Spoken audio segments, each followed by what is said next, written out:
Parlons de ce que les marchés du carbone ont à voir avec nous, les peuples autochtones. Il existe de nombreux projets et programmes qui génèrent des crédits carbone en revendiquant qu'ils permettent d'éviter des émissions de gaz à effet de serre, ou de les réduire, ou de les éliminer de l'atmosphère. Des activités sont par exemple menées pour empêcher les forêts d'être déboisées et pour planter de nouveaux arbres.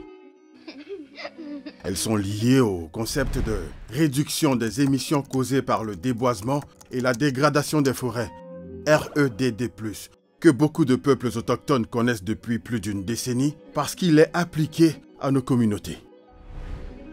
Les projets liés aux énergies renouvelables, comme les éoliennes, et ceux qui utilisent des technologies pour capturer le carbone de l'atmosphère et le stocker dans le sol, peuvent aussi générer des crédits carbone.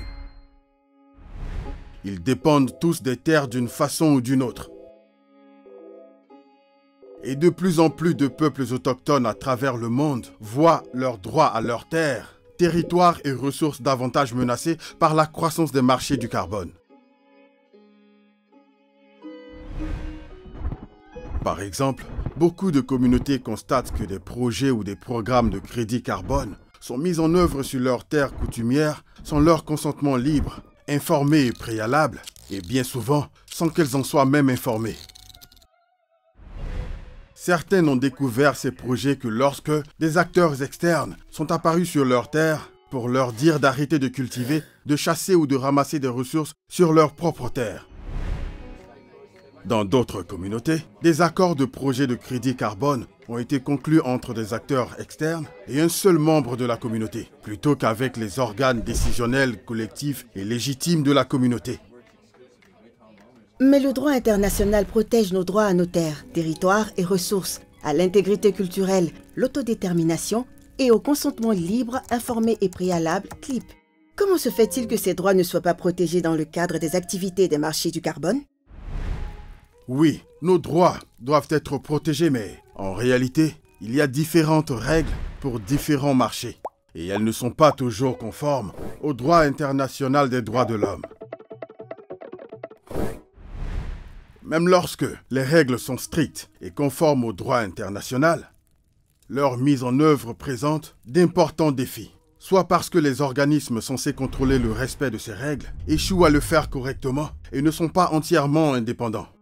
Soit parce que les gouvernements disent que ces règles ne respectent pas leur législation nationale et qu'ils ne veulent donc pas s'y soumettre. Parce que beaucoup de gouvernements ne reconnaissent pas les peuples autochtones comme des ayants droit.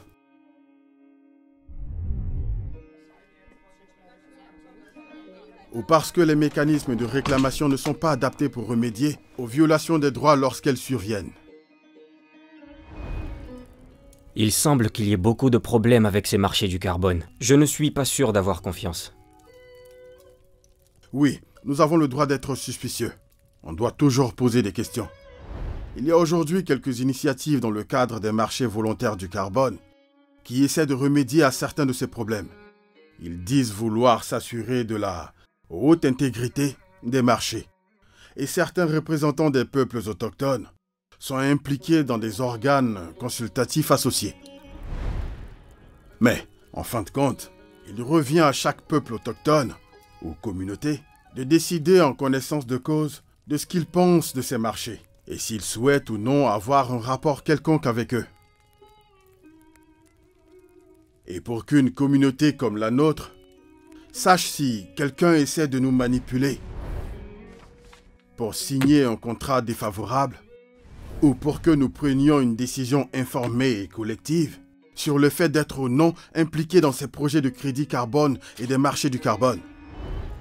Il y a un certain nombre de questions que nous devons absolument poser pour bien y réfléchir ensemble. Discutons-en la prochaine fois.